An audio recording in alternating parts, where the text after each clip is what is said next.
Hey guys, what's going on? Welcome back to Phones and Drones. You guys have asked for it. This is the new MacBook Pro entry-level 13-inch side by side with the latest MacBook Pro 11-inch. You guys wanted to know, can you get by with one over the other, specifically with iPad OS? I wanted to do a quick side by side to show you guys what's going on with these two devices and pros and cons. Make sure to hit the subscribe button. Thumbs up this video, leave a comment down below. Do you guys have plans on picking up one or the other of this device? Can you really get by with just an iPad? Let's go ahead and jump right into this. What is going on, everybody? Welcome back to Phones and Drones. I wanted to touch on these two devices you see in front of us, the new 2019 MacBook Pro with Touch Bar and the new 2018 iPad Pro 11-inch.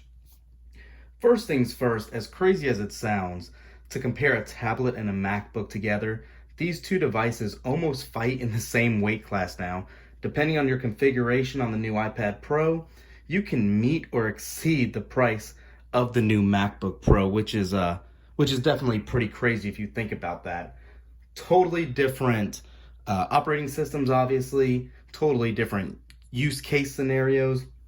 But with all that said, having both of these devices, do you need them? I want to talk about some of the pros and cons to both, really. So first things first, in order to be proactive in this comparison, I am basing this iPad off of the new iPad OS and not the current model. So yes, this is in a public beta right now, but next month, by the time this video goes live, it will be in the full release beta, or out of the beta into the final Golden Master version, which will get distributed in September usually with the new iPhones. So just wanted to get that out of the way. I don't want to have to do this video and then everyone's like, hey, what about the new iPad OS? It's not a fair comparison. So having said that, getting that out of the way, first things first, you really can't say one is meant more for a student than the other anymore, because it really does come down to a personal preference and what you're going to do with the devices. You also have to take into account that the MacBook Pro is a complete device as it is, and you don't need to purchase any additional accessories such as, an Apple Pencil or the keyboard case like you would for the iPad. Basically, the majority of the people who purchase the iPad Pro will get that keyboard case, which actually runs about $200 for the 12.9 inch, and I believe $170 for this 11-inch model. I personally use both of these devices for complete different reasons. The iPad Pro is much easier to use as a media consumption device, whereas the MacBook definitely is more of a productivity tool for me personally. On the iPad Pro, you obviously do have Face ID, whereas you have Touch ID on the new MacBook Pro. Totally different sorts of verifications and what you can do with it. One tidbit of information is that with the MacBook, though, if you do have an Apple Watch, you can actually unlock your Mac and bypass the that security measure that way. Also, if you use iMessages at all on your devices and you are an iPhone user as well, you can use you can use iMessaging and respond back and forth amongst all these devices, whether it's on your iPad, your Mac, or whatever as well.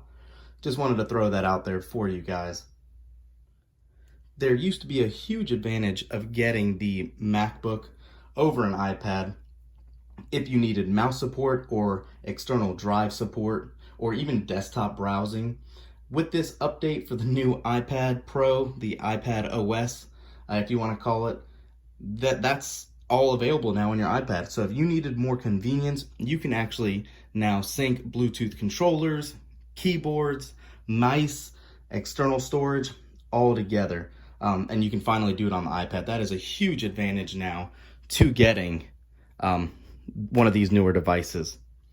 You can see, like we said, we do have obviously the Apple Pencil here, which is an additional accessory for more creative prospects, whether it's clients, professionals. If you want to do drawing, obviously you can't do that on your MacBook because there is no touch interface on that.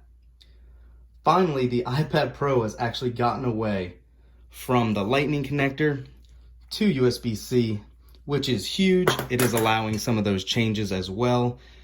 Phenomenal.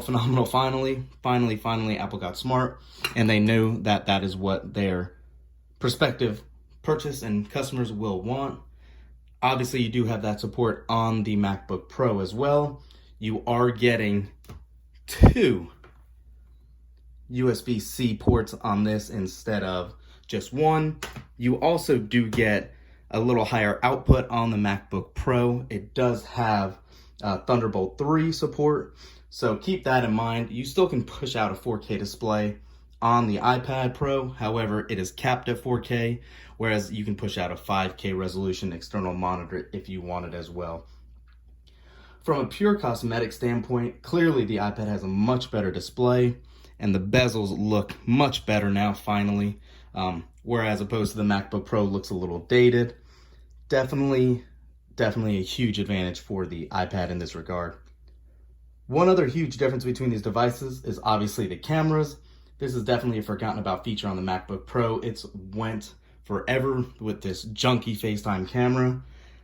For lack of better terms, it's trash. They really need to update that. On the iPad, it's night and day though. You have a 1080p front-facing camera as well as a very solid rear shooter, which, hey, it could come in handy. You definitely can actually even record 4K video on this camera if you'd like. And the FaceTime calls actually look much more presentable. Also, if gaming is a big deal for you guys, the iPad again is the way to go because it does now support Xbox or other Bluetooth controllers. That is huge. If you are a big gamer, you will actually now have that to your advantage as well. Since they both have USB-C ports, you can actually output, like I said, to an external monitor or TV to even play those games. You can simply get a USB-C to an HDMI cable, plug it right in your TV, and you have a portable gaming system, if that's something you wanted.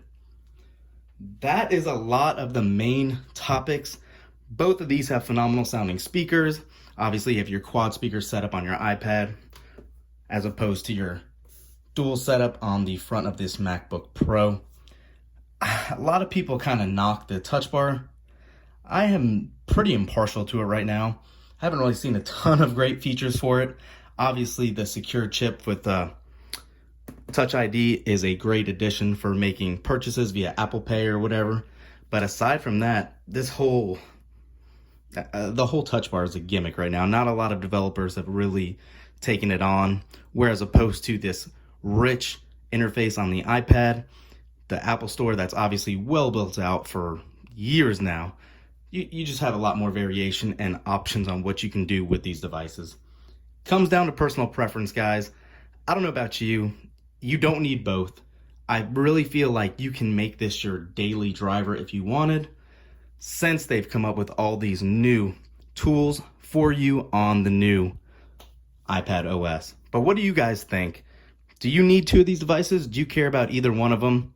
What's your thoughts? I really want to know. Leave a comment down below, guys, and tell us, are you going to purchase any of these? Thanks for watching, guys. We will catch you in the next one. Make sure to thumbs up this video, subscribe to the channel, and we'll catch you in the next one. Peace.